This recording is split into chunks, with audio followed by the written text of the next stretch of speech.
αυτό που μας ενδιαφέρει είναι να αφήσουμε όσο μπορούμε περισσότερο το έδαφος αδιατάρακτο, να κατεργαστούμε το έδαφος σε μία λωρίδα, ούτως ώστε εκεί να σπείρουμε, αλλά το υπόλοιπο το έδαφος να μείνει χωρίς να διαταραχτεί, ούτως ώστε να μπορέσουμε να αυξήσουμε την οργανική ουσία του εδάφους, να δημιουργήσουμε ένα έδαφος με καλύτερη υγεία, με καλύτερη γονιμότητα, το οποίο να μας δίνει καλύτερες αποδόσεις με χαμηλότερο κόστος.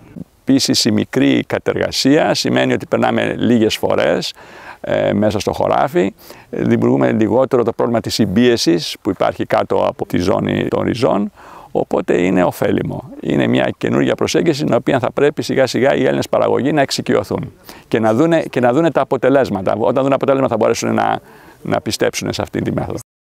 Αυτό θα είναι μια καλή απόδειξη ότι μειώνεις τουλάχιστον κατά τα 2 τρίτα τα κόστη για την εγκατάσταση της καλλιέργειας και μπορείς να επιτύχεις μια εξίσου καλή παραγωγή. Από όσο ξέρω είναι το πρώτο μηχάνημα strip tillage που έρχεται αυτή τη στιγμή για να δοκιμαστεί στις συνθήκες μας. Είχαμε έρθει σε επαφή και με κατασκευαστές αγροτικών μηχανημάτων να τους προτείνουμε να ασχοληθούν να φτιάξουν ένα πρότυπο μηχάνημα να το δοκιμάσουν. Δυστυχώς δεν περπάτησε αυτή η ιδέα.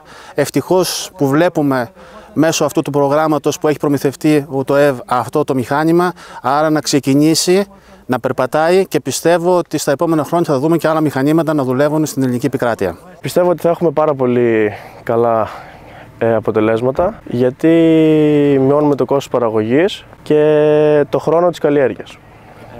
Αν ένα χωράφι τώρα κάνουμε παράδειγμα 5 μέρες να το φτιάξουμε εδώ, με αυτό το μηχάνημα θα το φτιάξουμε για 1 μέρα και θα γλιτώσουμε πετρέλαια, τα πάντα, άλλα έξοδα που μας συμβαίνουν. Πριν καταστρέφαμε 1 μήνα πιο νωρίς. Τα χαλούσαμε, τα χόρτα, τα πάντα, όλα κατάλαβες τι γίνεται και το χωράφι, οι μικροοργανισμοί όλοι αυτοί τους ξεντώναμε, κατάλαβες τι γίνεται, τι να πω.